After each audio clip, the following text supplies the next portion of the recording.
Herodotus, writing around 440 BC, recorded something that puzzled historians for centuries.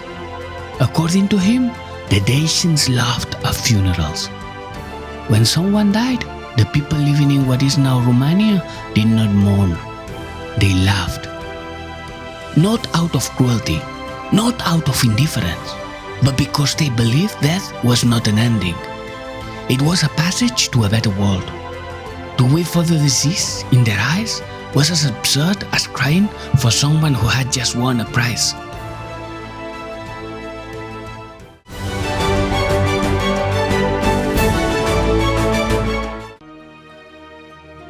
Before battle, Dacian warriors were said to perform collective rituals of laughter. They mocked the possibility of their own deaths, not because they were reckless, but because they believed they had solved the problem that humanity has never quite managed to solve: the fear of ceasing to exist. For them, death was not a problem. Death was the solution. Modern scholars sometimes describe this as the domestication of death, the cultural ability to transform tragedy into something manageable, familiar, even celebratory. What makes the Dacian case extraordinary is that this attitude survived everything that followed: the Roman conquest, Christianization, the communist regime.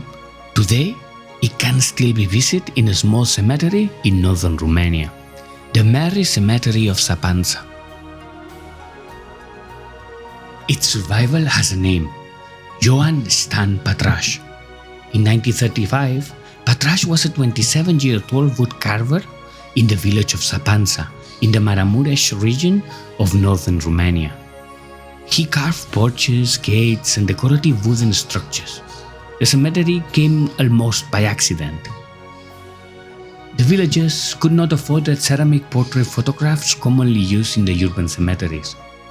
So Pătraș began painting the dead directly onto oak crosses. The original motivation was entirely practical. The painting protected the wood from rain, snow, and frost. Nothing more. At first, each cross carried only a portrait, a name, and a date. Then came 2 lines of text. Then 4. Eventually, some epitaphs grew into poems of more than 20 verses, recounting an entire life. And they were unlike anything found in conventional cemeteries.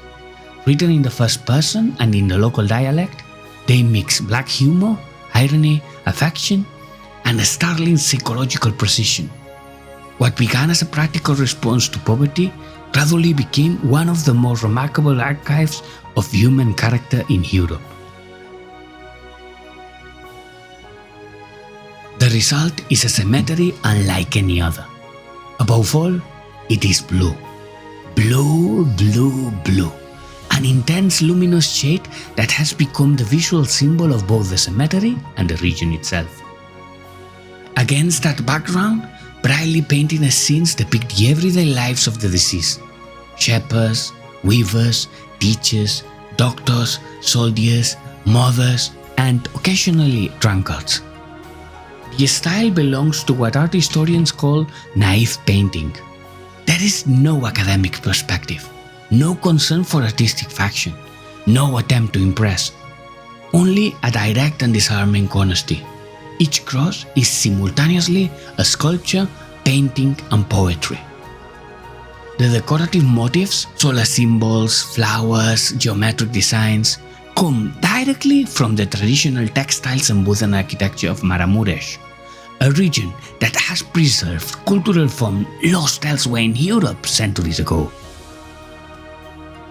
Several academic studies have analyzed the cemetery's epitaphs, and what they found was that Pătraș inscriptions are not obituaries. They are portraits. Each one captures the thing that matters most to a person's life. For some, it was the basics: food, warmth, family, the rhythms of daily work. For others, it was survival. Their stories circle around war, poverty, illness, the weight of living under a regime that watched everything. Many are about recognition, the need to be seen, to be remembered, to leave something behind in the village that knew you. And then there are the rarest ones, The shepherd who spent a lifetime mastering his craft and knew it. The builder who raised his own house with his own hands. The artisan who understood that what he made would outlast him.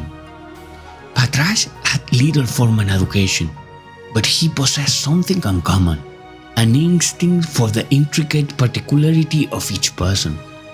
He refused to flatten lives into types. Every cross was different because every person was different. Pătraș applied the same honesty to himself. Before his death, he composed his own epitaph. Among other things, it included a direct request to the women of the village, asking them to perform the traditional funeral laments at his burial. He also wrote the epitaphs of his parents. For his father, who died in Italy during the First World War, he described the pain of leaving behind a sick wife and 3 young children. For his mother, who lived to the age of 33, he celebrated the years she spent raising her family alone, spinning wool to survive after being widowed. There was no special treatment, no sentimentality, the same honesty, the same precision, the same respect. When Pătraș died in 1977, the tradition did not end. His apprentice, Dumitru Pop, known locally as Tinku, continued the workshop and preserved the original techniques until his own death in 2022. Today, a new generation of artists continues the work. The cemetery is still growing. New crosses are still being carved.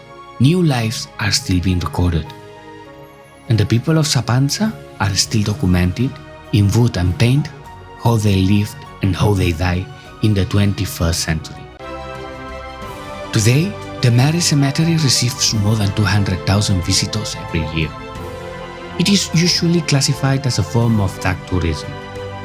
Yet studies of visitor reactions reveal something different. The dominant emotions are not discomfort or morbidity. They are amusement, delight, and very often a strange sense of relief. Which brings us back to Herodotus. What he observed among the Dacians was not the denial of death. It was its domestication, a way of making death familiar, ordinary, even something that could be described with irony. Because irony, among other things, is a way of saying that we understand something well enough that we no longer fear it. People of Săpânța never tried to defeat death.